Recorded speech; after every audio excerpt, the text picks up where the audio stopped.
لا لا تجيبيش ولا أي حاجة. السلام عليكم ورحمة الله وبركاته. طبعا الكل بيستغرب مني اليوم ليش أنا طلعت بث مباشر.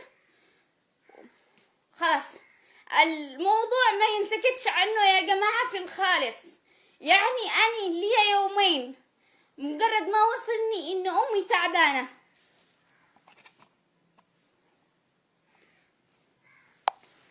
مجرد ما وصلني الخبر إن أمي تعبانة، أخي الكبير محبوس، تمام؟ يعني الوضع زي الزفت في الحديدة. قالوا لي انزلي، نزلت أمشي بالنقاط. الموضوع طبيعي جدا، معايا تصريح، معايا أوراق تثبت إنني مسموحة لي بالسفر من قبل أهلي، من قبل أخوتي، من قبل الناس كامل، ومحاوزتي بطاقتي الشخصية. إلا إن نحن مكانا نحن نتعرض لأصحاب النقاط، بالأخص بالنقطة الخامسة اللي بباب الناقة. الموضوع ما ينسكتش بالخالص. يعني أمس أنا خرجت من البيت مسافر من صنعاء بالتحديد. كما هو معروف إن السواق يوقف في جولة عصر، يعمل إجراءاته اللي هي معتادة والكل يعني عارفة. أمس أنا موجودة بين الركاب، بين العوائل. واحدة من هناك اسمها حنان، وبطاقتها وكل حاجة أو رقم موجودة معايا. الحرمة تعرضت لتعنيف وتعذيب من قبل زوجها، عنده 3 أولاد، بنتين وولد. مثل ما قلت لكم الحرمة تعرضت للتعنيف، لضرب، لطرد من زوجه. ما فيش أحد من تلقاه له داخل صنعاء، لا من أهل ولا من أقارب. خرجت من البيت للنقطة في عصر، شافت واحد مسافر لباقل اسمه نايف الضامري، لجأت له، قالت له يا أخي بحجر الله قل لهم إنني أختك علشان أنزل أني عند أهلي لداخل الحديدة. أنا إنسانة هاربة من زوجي. الرجال كان كفو، طلعها معانا احنا بالسيارة، قال على أساس إن أخته. بعد اللي حصل مشينا، الأمور طبيعية. بمجرد البنت ما دخلت تجلس جنبي بالخانة اللي وراء، جلست جنبي، قالت لي يا أختي ممكن إني أخذ شنطتك حق السفر وشنطتك الشخصية والكيس اللي معاكي علشان أحطه فارق بيني وبين الرجال هذا؟ قلت له ليش؟ هذا إيش يقرب لك؟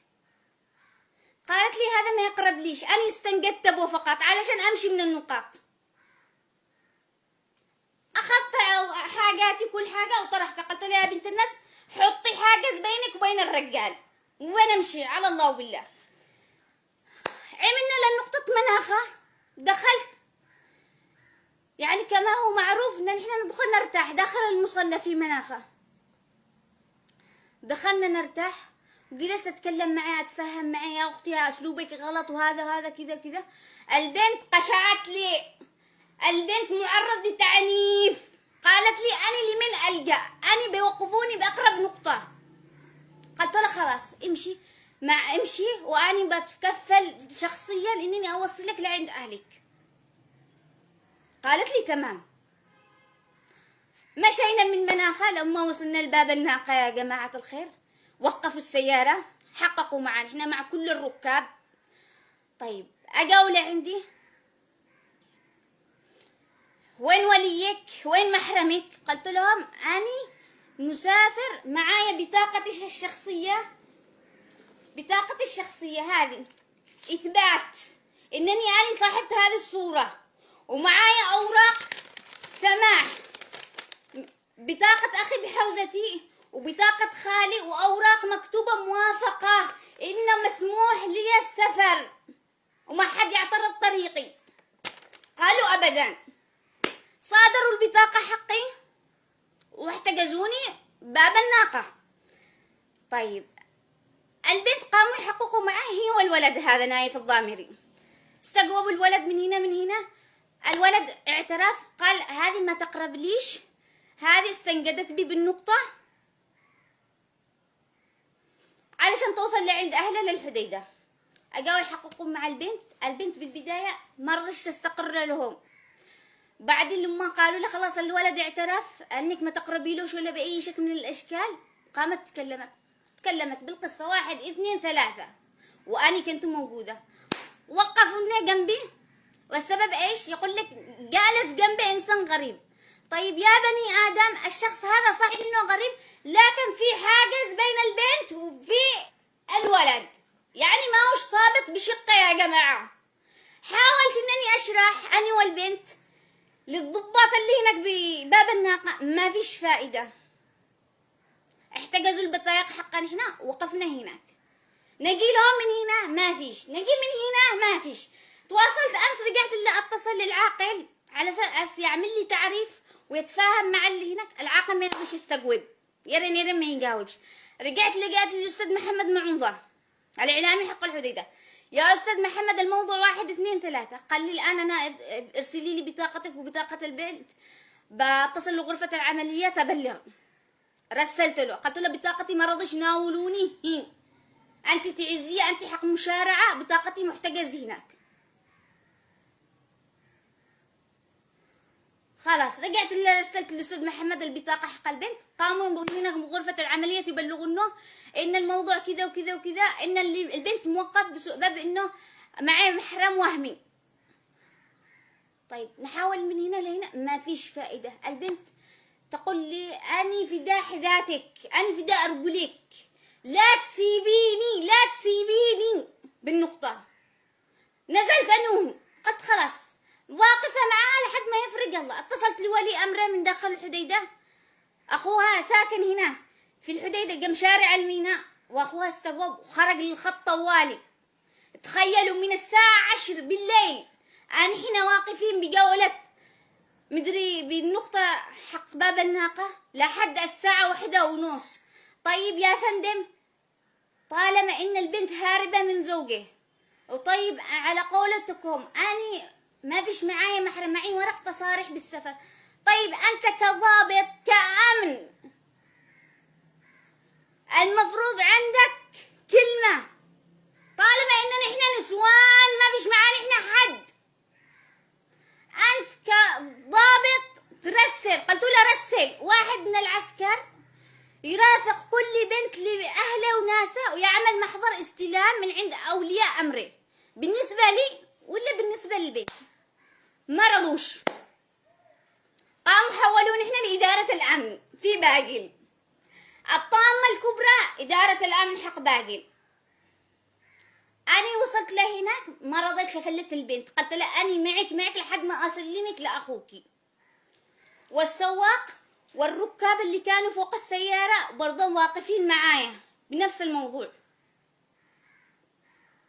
دخلنا هناك وكلمناهم بالقصة 1 2 3.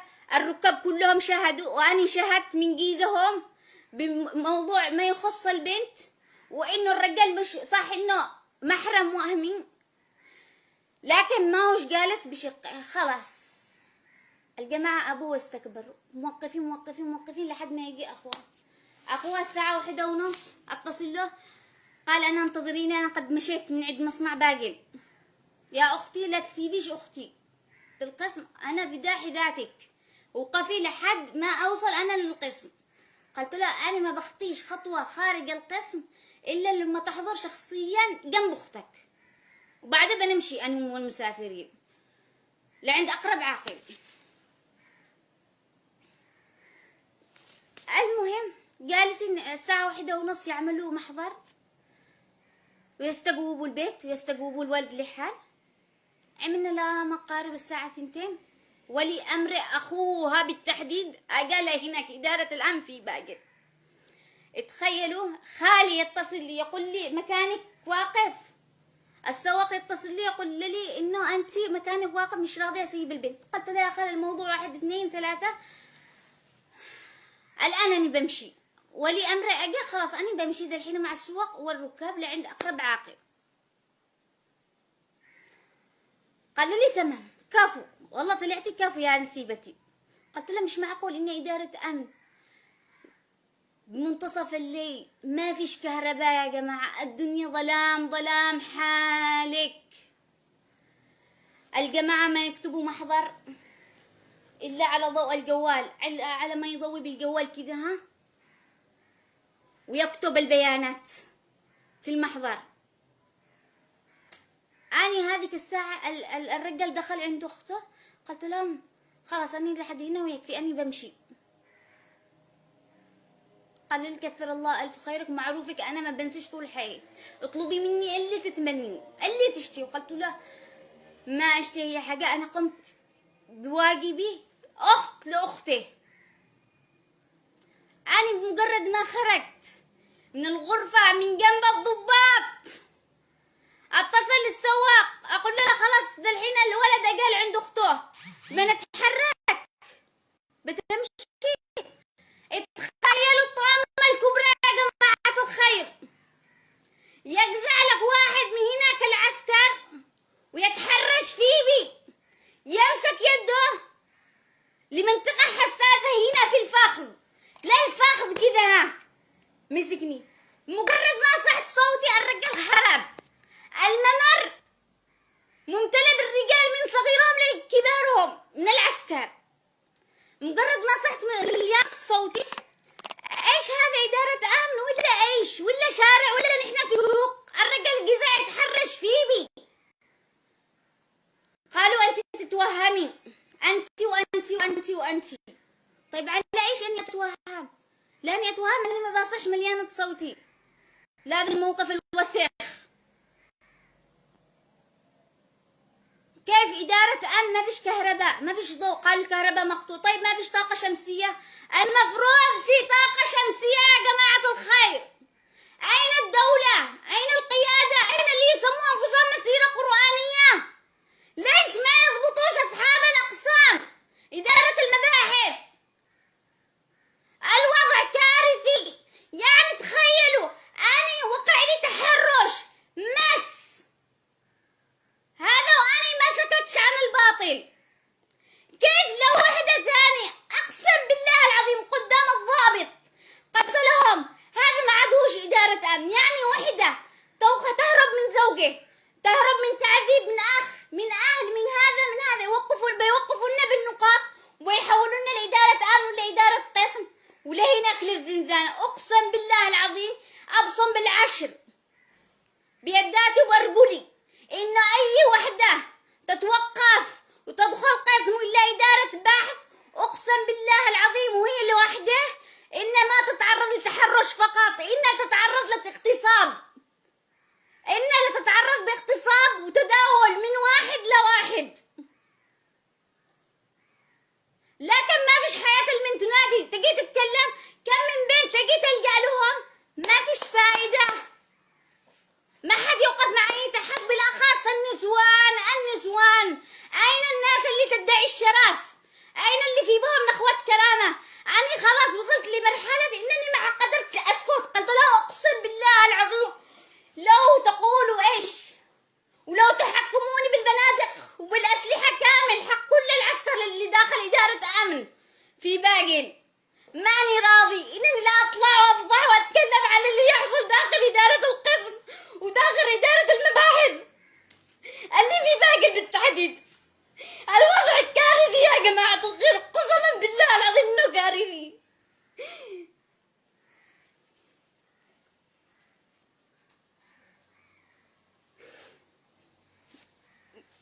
أنا من الساعة 3:30 أنا وصلت شارع زايد لبيت الساعة 3:30.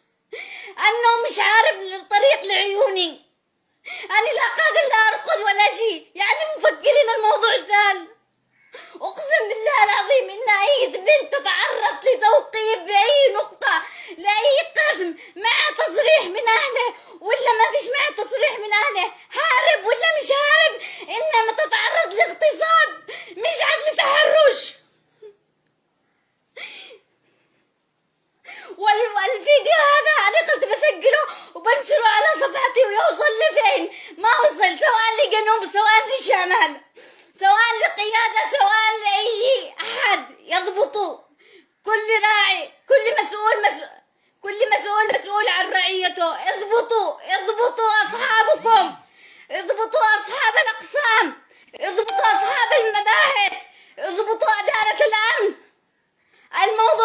سكتش. اليوم